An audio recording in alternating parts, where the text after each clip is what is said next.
Hello friends, welcome to our channel. இன்றைக்கி ஒரு gravy செய்ய போகிறேன்.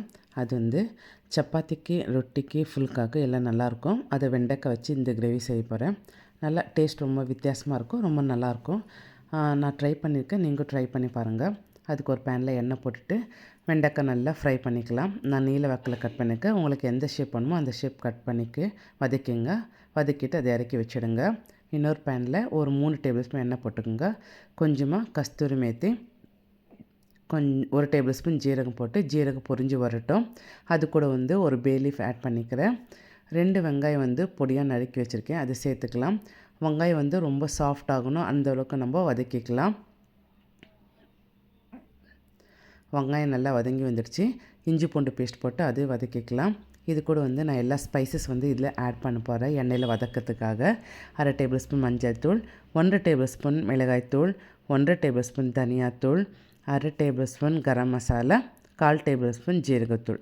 இது எல்லாமே நான் எண்ணெயில் கொஞ்சம் ஒரு 2 செகண்ட் ஃப்ரை பண்ணிக்க போகிறேன். வெண்டைக்காய் ஒரு 1/4 கேஜி வெண்டைக்காய் போட்டுக்கோங்க. அது தகுந்த மாதிரி உப்பு சேர்த்து அதையும் கொஞ்சம் கலந்து விட்டுக்கலாம். இப்போ நான் இதுக்கு தக்காளி ஆட் பண்ணல. தக்காளிக்கு பதிலாக நான் இதுக்கு தயிர் சேர்க்க போகிறேன். 1 கப்போட கெட்டி தயிர் போட்டிருக்கேன். இது தயிர் போட்டு நல்லா மிக்ஸ் பண்ணிக்கலாம். தயிர் போட்டு திரிஞ்சு வரும், பரவாயில்ல. அது கொதி வரும்போது அந்த திக்னஸ் நல்லா வரும், கிரேவி நல்லாயிருக்கும். இது இந்த பச்சை வாசனை போகணும் மிளகாய்த்தூளெல்லாம். அதனால் 1 கிளாஸ் அவ்வளோ தண்ணி ஊற்றி நம்ம கொதிக்க விடணும்.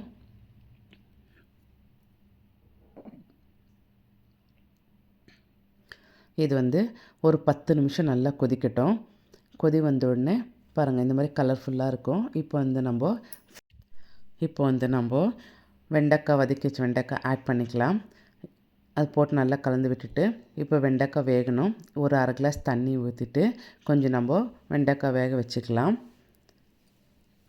உங்களுக்கு இந்த வீடியோ பிடிச்சிருந்தால் லைக் பண்ணுங்கள், ஷேர் பண்ணுங்கள், கமெண்ட் பண்ணுங்கள், மறக்காமல் சப்ஸ்கிரைப் பண்ணுங்கள். தேங்க்யூ ஃபார் வாட்சிங். Keep supporting. எப்போவுமே எனக்கு சப்போர்ட் பண்ணிகிட்டே இருங்க.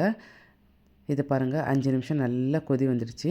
வெண்டைக்காய் கிரேவி ரெடி ஆச்சு. சுட சுட கிரேவி ரெடி. இதுக்கு கூட சப்பாத்தியோ ரொட்டியோ ஃபுல்காய் இருந்தால் சூப்பராக இருக்கும் சாப்பிட. கொஞ்சமாக கரம் மசாலா போட்டுட்டு பொடியை நறுக்கி வச்சு கொத்தமல்லியை சேர்த்துட்டு இறக்கி விடலாம். இப்போ ஒரு சர்விங் போல் சர்வ் பண்ணிக்கலாம். நீங்கள் இதை ட்ரை பண்ணிவிட்டு எப்படி இருக்குன்னு எனக்கு கமெண்ட் பண்ணி சொல்லுங்கள். நல்லா இருக்கா, நல்லா இல்லையா அப்படின்னு சொல்லிட்டு எனக்கு கமெண்ட் பண்ணி சொல்லுங்கள். தேங்க்யூ.